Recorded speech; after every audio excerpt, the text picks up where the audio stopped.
네, 오늘의 질문입니다.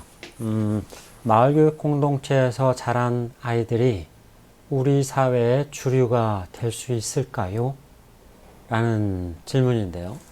얼마 전에 강원도에 가서 강의를 하는데 어떤 실천가가 이와 같은 질문을 해 주셨습니다. 그분은 강원도 이름 없는 시골에서 아이들을 열심히 키우고 있는데 그 아이들이 우리 사회에서 정말 잘 먹고 잘 살 수 있을까라는 우려 그리고 두려움이 늘상 함께 한다라는 그런 말씀을 해 주셨습니다. 마을교육 공동체를 통해서 아이들이 행복할 수는 있겠는데 그 아이들이 성장을 해서 대한민국 사회에서 주류가 되고 또 남들 부럽지 않게 잘 살 수 있을까라는 이 어머니로서의 혹은 실천가로서의 어떤 그 마음의 표현이었던 것 같습니다. 참 쉽지 않은 질문이고 또 당연한 질문이기도 합니다. 분명히 마을교육 공동체는 아이들을 행복하게 키우고자 하는 것이지 엘리트를 키우고자 하는 것은 아닙니다. 그러다 보면 엘리트가 나올 수는 있겠지만 마을교육 공동체의 목표가 엘리트를 키우는 것은 아닙니다. 참 어려운 일인데요.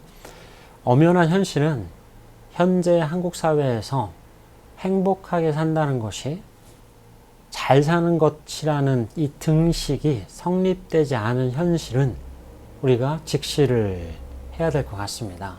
다시 말씀드리면 대한민국 사회에서 잘 먹고 잘 살으려면 스카이캐슬에 가야 되는 것이죠.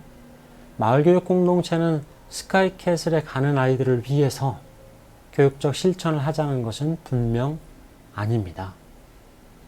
물론 마을교육 공동체에서도 간혹 스카이캐슬에 갈 수는 있겠지만 목표 자체가 그렇게 엘리트 교육을 위한 것은 분명 아니라는 것이죠. 그러면 마을교육 공동체의 목표가 무엇이냐? 제가 그 책에서도 혹은 강연에서도 얘기를 하지만 마을교육 공동체의 목표는 굉장히 소박한 것입니다. 지역의 주민, 동네 시민을 만드는 것이 마을교육 공동체의 목표인 겁니다.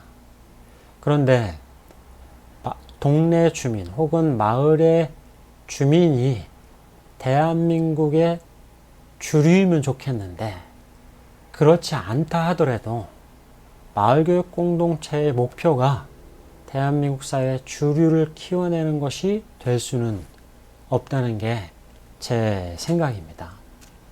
한편으로 마을교육 공동체 실천으로 주민이 주류가 되는 사회, 이거를 우리는 꿈꿀 수 있을 것 같아요.